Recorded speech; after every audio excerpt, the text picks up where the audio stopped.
Fine arts की इंसानी ज़िंदगी में बहुत अहमियत है और शायरी भी फ़ाइन आर्ट्स का एक हिस्सा है। तो जितने भी फ़ाइन आर्ट्स हैं, चाहे वो शायरी हो, अदब हो या और जो इसके दूसरे शोबे हो सकते हैं, वो इंसान को मुहज़्ज़ब करते हैं। शायरी भी इंसान को मुहज़्ज़ब बनाने का काम करती है और इंसानी ज़िंदगी को एक सलीक़ा बख्शती है।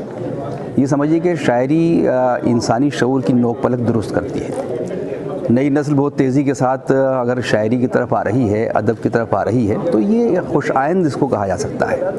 ये एक तरह की खुशखबरी है कि हमारी जो आने वाली नस्ल है वो अपने मुआशरे के लिए और अपने आसपास के लिए कितनी बाखबर है और उनके लिए कितनी संजीदा है और कितनी उनकी फ़िक्र करती है कि हम ये बहुत खूबसूरत मुआशरा जो है वो तश्कील दे सकें। तो उर्दू अकादमी का ये जो मुशायरा है जश्न जमहूरियत का, इसकी एक ख़ास अहमियत है और इसमें हर तबके के लोग शामिल होते रहे हैं। मुझे उम्मीद है कि आज का ये मुशायरा ख़ास तौर से नई नस्ल में बहुत मकबूल होगा और नई नस्ल को अपने बड़ों से सीखना चाहिए कि वो किस तरह शेर कह रहे हैं, किस अंदाज से सोच रहे हैं। बस आखिर में दो शेर आपकी नज़र करता हूँ। ज़ख्म लगे हैं, मरहम को महसूस करो, इसी बहाने तुम हमको महसूस करो।